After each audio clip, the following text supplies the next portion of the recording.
You're listening to an Airwave Media Podcast. What does Sputnik have to do with student loans? How did a set of trembling hands end the Soviet Union? How did inflation kill moon bases? And how did a former president decide to run for a second non-consecutive term? These are among the topics we deal with on the My History Can Beat Up Your Politics podcast. We tell stories of history that relate to today's news events. Give a listen. My History Can Beat Up Your Politics, wherever you get podcasts.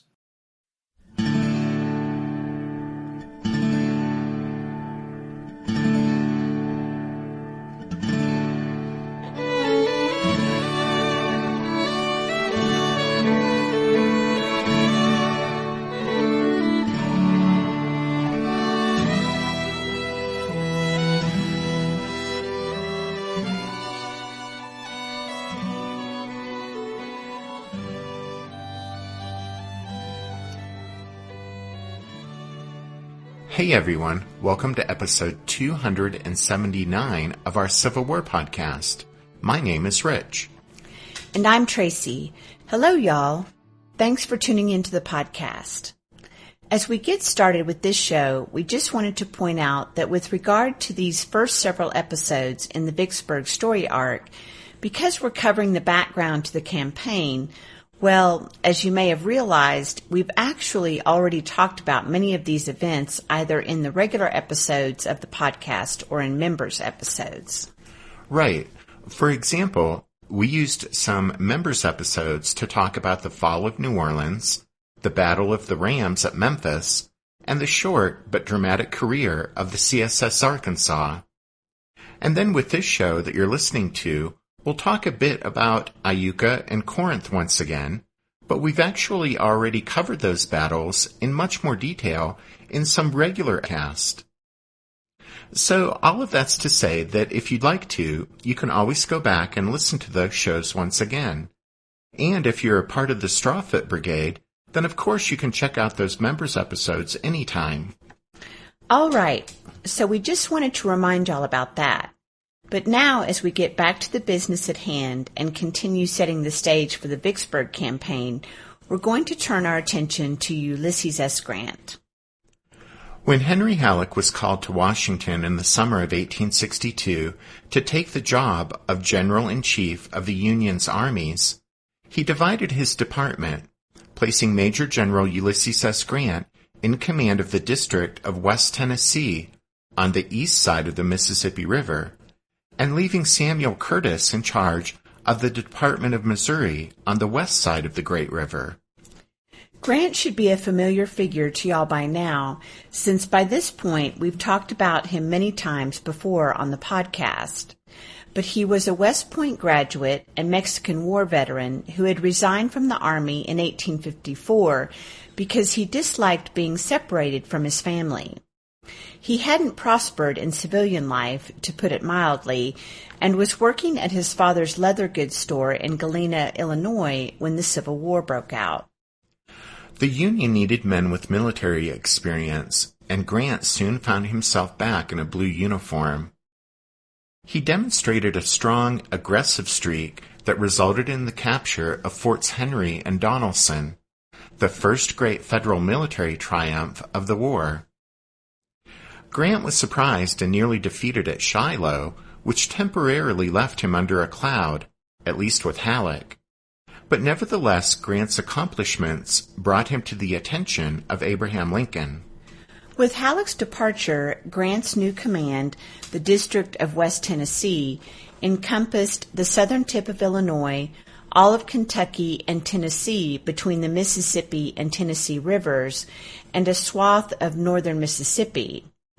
It included over 50,000 troops, most of whom were stationed between Memphis and Corinth along the Tennessee-Mississippi line. Grant's primary mission was to keep the Confederates away from the network of railroads that linked Memphis, Corinth, and other key points in western Kentucky and Tennessee. This was a defensive assignment, and Grant hated it, since by nature he was one of the most offensive-minded commanders on either side in the Civil War.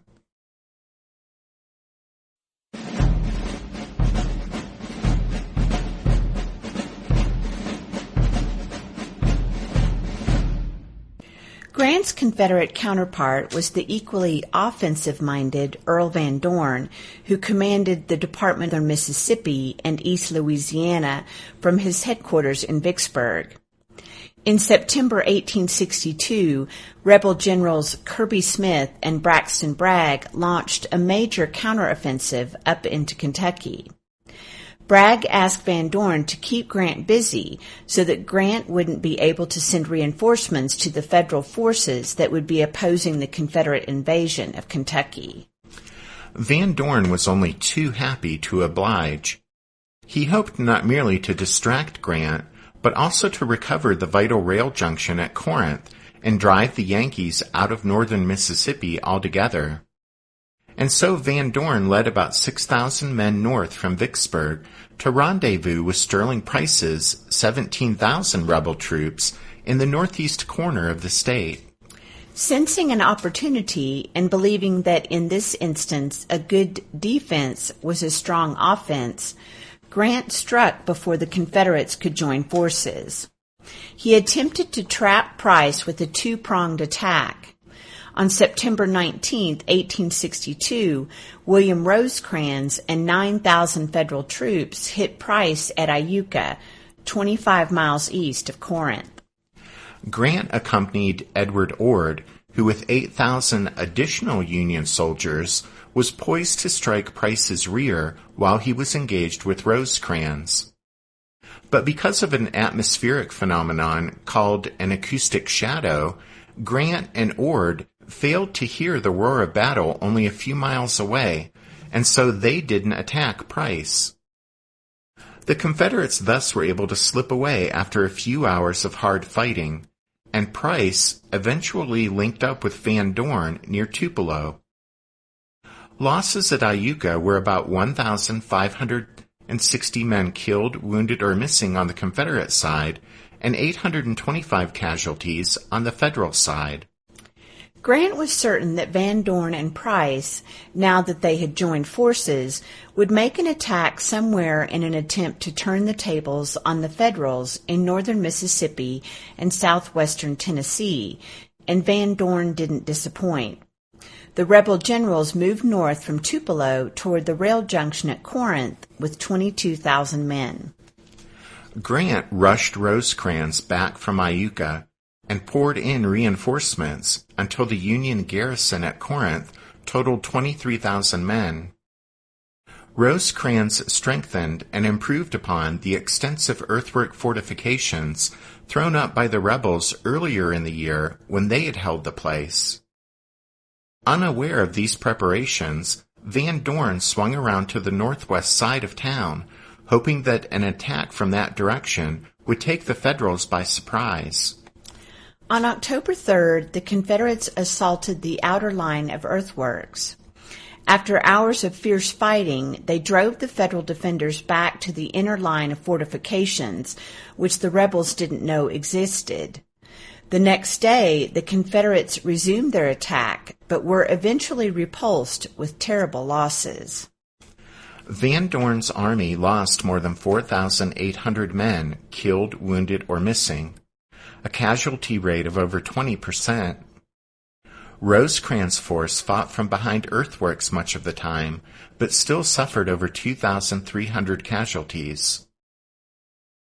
The mangled Confederate army staggered away toward the Hatchie River, its morale shattered, and many of its finest men left behind in front of the fatal fortifications. Coming so soon after the failure at Baton Rouge and the retreat from Iuka, the dreadful affair at Corinth was the last hurrah for the Confederate forces holding the Vicksburg-Port Hudson corridor. Never again would they muster the strength to take the offensive.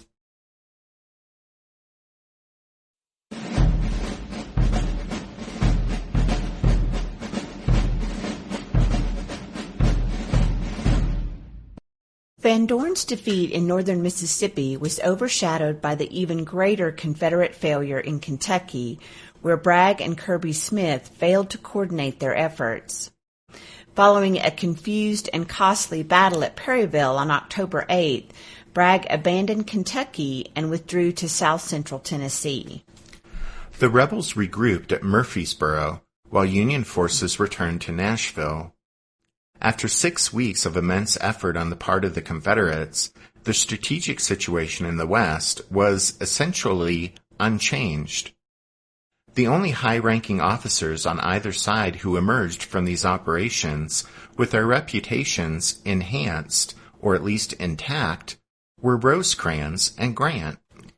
The powers that be in Washington had been decidedly unimpressed with the unexceptional performance of Don Carlos Buell, the Union general who had turned back the Confederate invasion of Kentucky.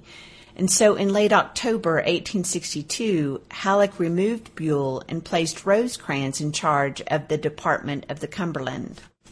Halleck rewarded Grant by transforming the District of West Tennessee into the Department of the Tennessee. Grant's new command extended as far south as he could push his army, and potentially included all of the Mississippi Valley north of the Union enclave around New Orleans, which was part of the Department of the Gulf. Grant was authorized to draw upon troops and supplies from Curtis's command across the Mississippi as needed. All of this meant that after several months of holding his ground and responding to Confederate moves, Grant was free to seize the initiative and resume offensive operations. Once again in his element, he sent a proposal to Halleck in Washington. Grant made clear he wanted to stop protecting railroads and supply depots and begin to move south toward an objective worthy of some effort, Vicksburg.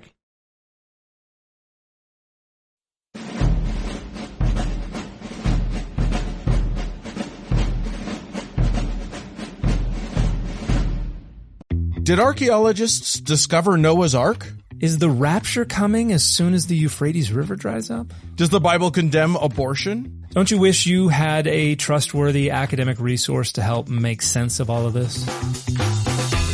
Well, I'm Dan Beecher, and he's award-winning Bible scholar and TikTok sensation Dr. Dan McClellan, and we want to invite you to the Data Over Dogma podcast, where our mission is to increase public access to the academic study of the Bible and religion, and also to combat the spread of misinformation about the same. But, in a fun way.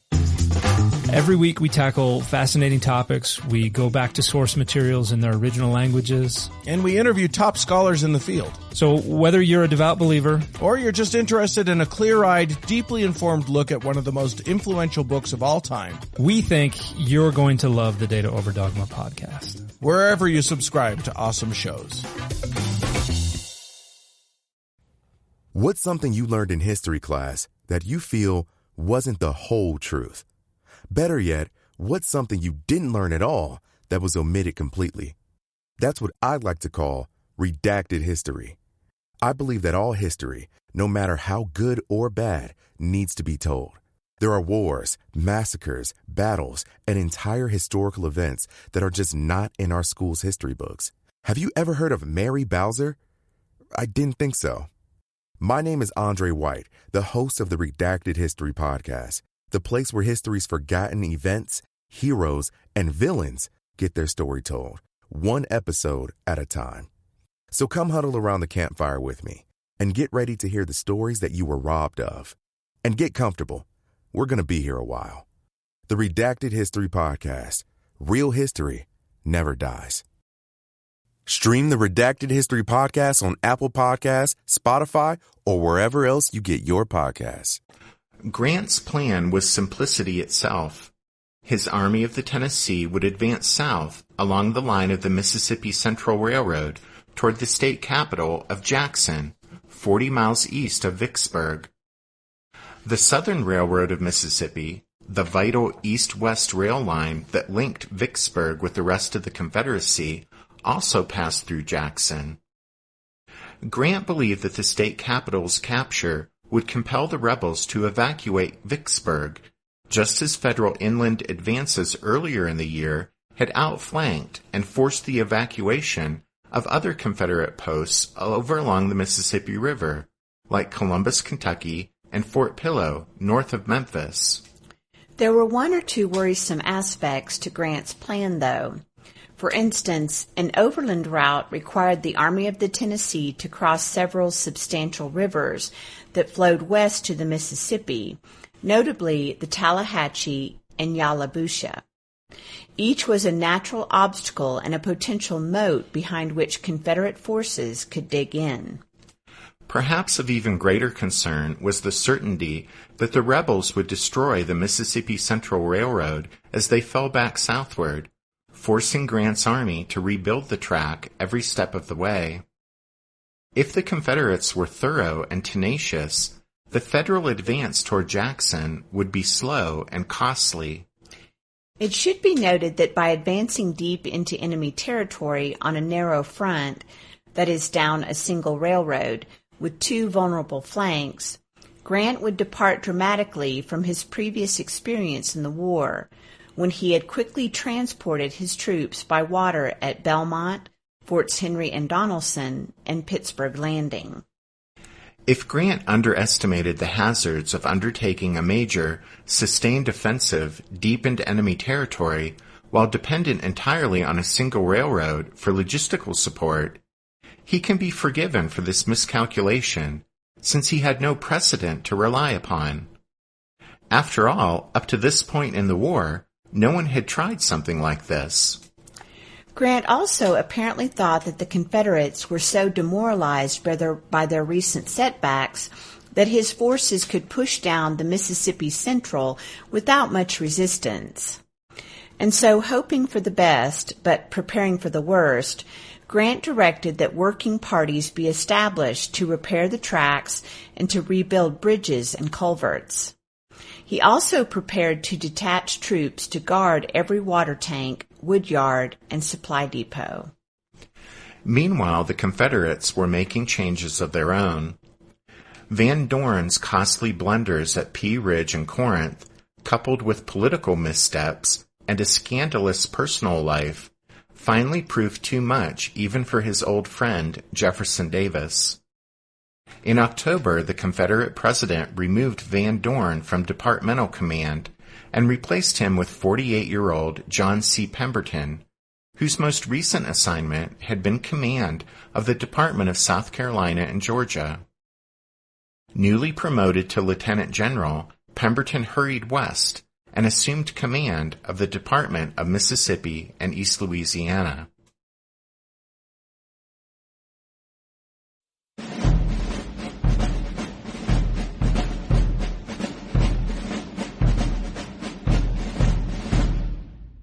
In April 1861, old General-in-Chief Winfield Scott had summoned Captain John C. Pemberton to his office.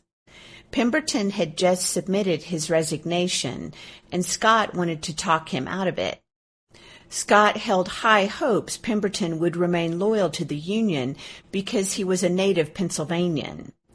In fact, Captain Pemberton had recently learned that his two younger brothers had joined the Philadelphia City Troop of Cavalry.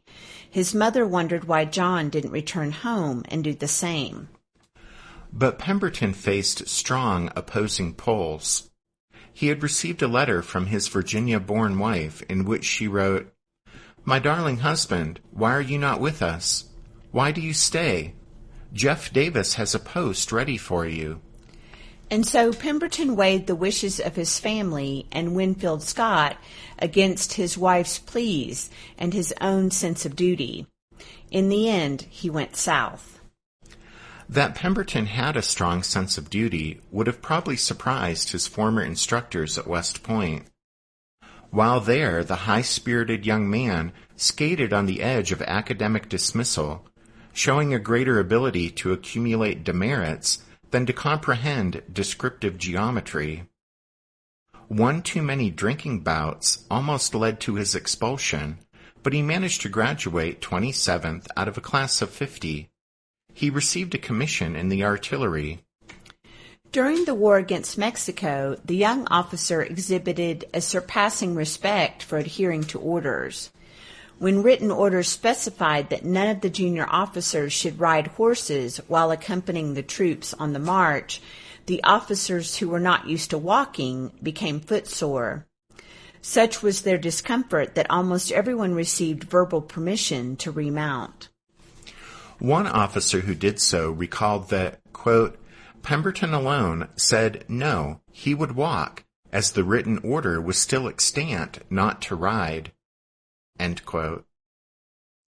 Ulysses S. Grant, who provided that recollection of Pemberton to a newspaper long after the war, then and thereafter concluded that John Pemberton was a somewhat inflexible man. When Pemberton decided to join the Confederacy, Joseph E. Johnston quickly selected him to serve on his staff in Virginia. As was true with so many West Point graduates from both the North and the South, Pemberton received rapid promotion without having distinguished himself in any particular way. And so it was Brigadier General Pemberton who was sent to Charleston, South Carolina in November 1861, where he served as a district commander under Department Commander Robert E. Lee. Having yet to encounter the enemy, Pemberton nonetheless received a promotion to Major General in February 1862. And when Lee returned to Richmond in March, Pemberton became the commander of the Department of South Carolina and Georgia. However, it wasn't long before South Carolina's governor, Francis Pickens, complained to Richmond that Pemberton seemed, quote, confused and uncertain about everything, end quote. Now, in part, this complaint was sheer prejudice. South Carolina's powerful politicians detested the idea that a Yankee was in charge of their state's defense. What was important about the ensuing squabble was that Jefferson Davis found himself compelled to defend Pemberton's appointment against all critics. The Confederate president responded to Governor Pickens by assuring him that he had such confidence in Pemberton as to, quote, be satisfied to have him in any position requiring the presence of an able general.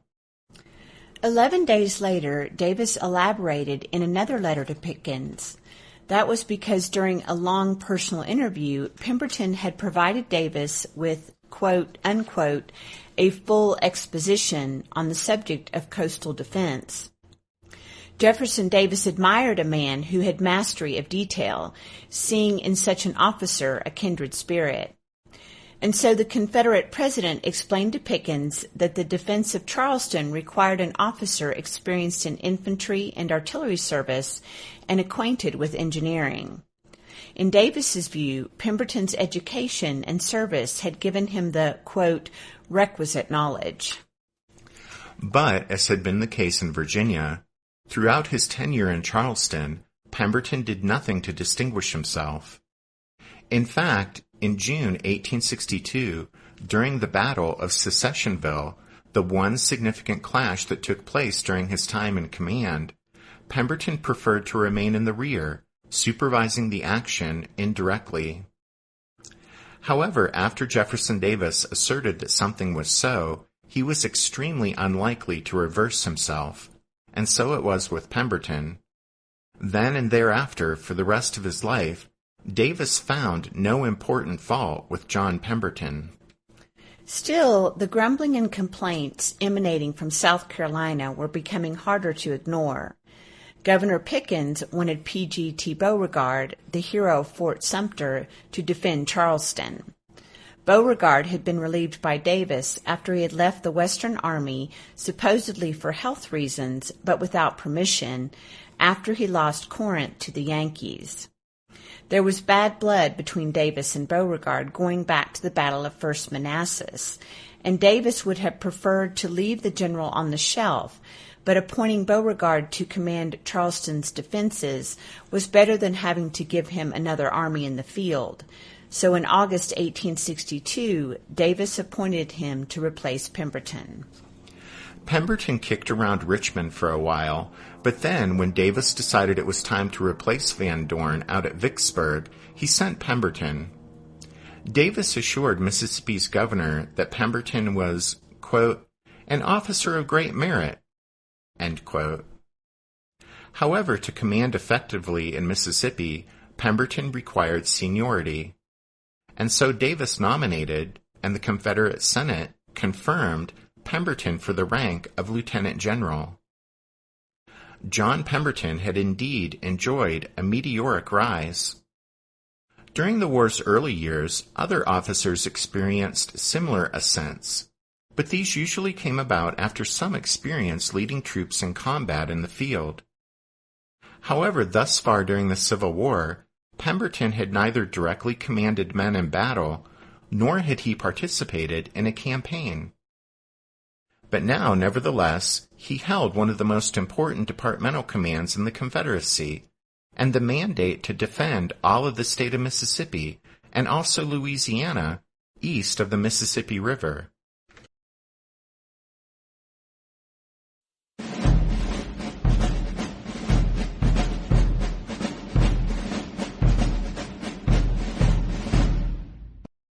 As the new commander of the Department of Mississippi in East Louisiana, Pemberton discovered that he was blessed with several able subordinates.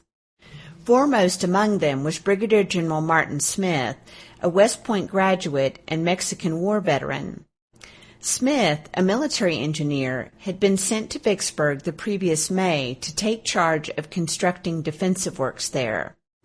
At first, throughout the summer of 1862, Smith focused on strengthening the gun batteries along the river, but then he turned his attention to building landward defenses.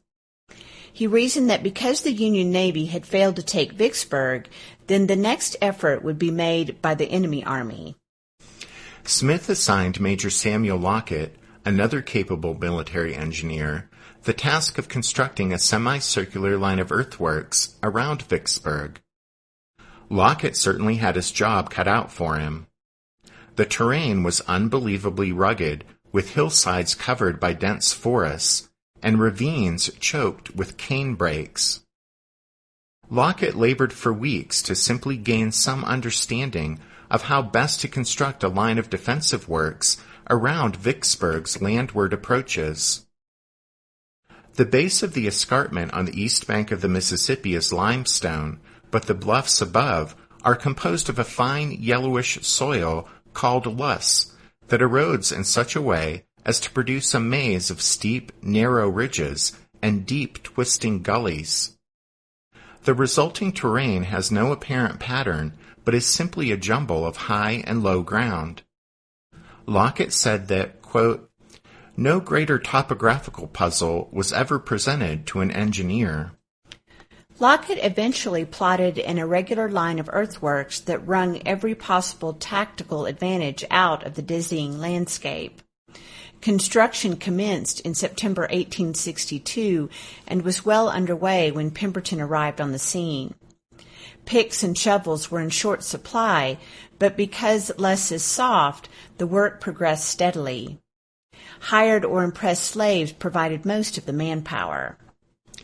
When completed, the semicircular line was about 8 miles in length and anchored on the Mississippi River both above and below Vicksburg. It was basically a trench and parapet fronted by a ditch for most of its length. Dozens of prepared artillery positions were located along the line, and 9 large earthen forts guarded the gaps where the Southern Railroad of Mississippi and a half-dozen roads passed through the works. Thousands of trees were cut down to clear a field of fire for the defenders and create a vast, tangled abatis to slow attackers and break up their formations. Lockett's line was an impressive example of military engineering, but many of the ridges were too narrow to permit a defense in depth. This meant that if the Confederates were driven out of their works, there was no fallback or secondary position. Therefore, the trenches and forts were both the first and last line of defense. In the months to come, Smith and Lockett laid out additional positions to protect Vicksburg's extended flanks. To prevent Union gunboats from reaching Yazoo City, fortifications were constructed at Haynes Bluff, Snyder's Bluff, and Drumgoold's Bluff along the Yazoo River, 12 to 15 miles north of Vicksburg. Earthworks were also thrown up at Warrenton and Grand Gulf along the Mississippi River below the town. And so, as autumn 1862 faded into winter, the Confederates prepared Vicksburg and its outposts for whatever the Federals might have in mind.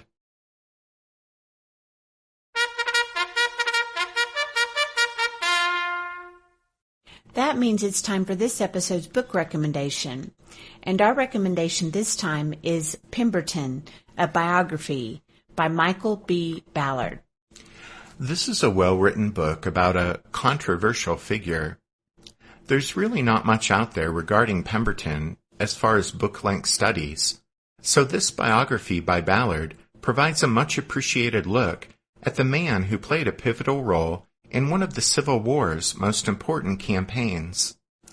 Don't forget, you can find a list of all of our book recommendations at the podcast website, which is www.civilwarpodcast.org.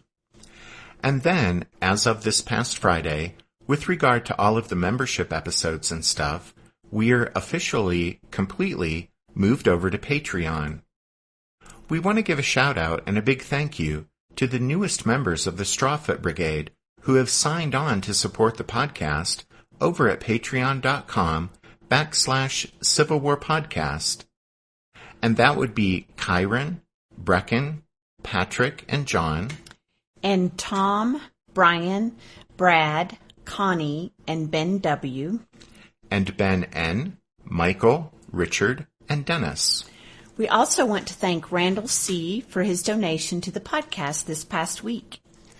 And then just an FYI, but yesterday Tracy and I re-recorded the last episode, which I did by myself last weekend since she was a bit under the weather. However, I really didn't think you guys would appreciate having to listen to just me drone on for 50 minutes, so we took some time yesterday to record it together. So you can go back and check that out if you want to. Anyway, thanks for listening to this episode of The Civil War, 1861 to 1865, a history podcast. Tracy and I do hope you'll join us again next week, but until then, take care. Thanks, everyone. Bye.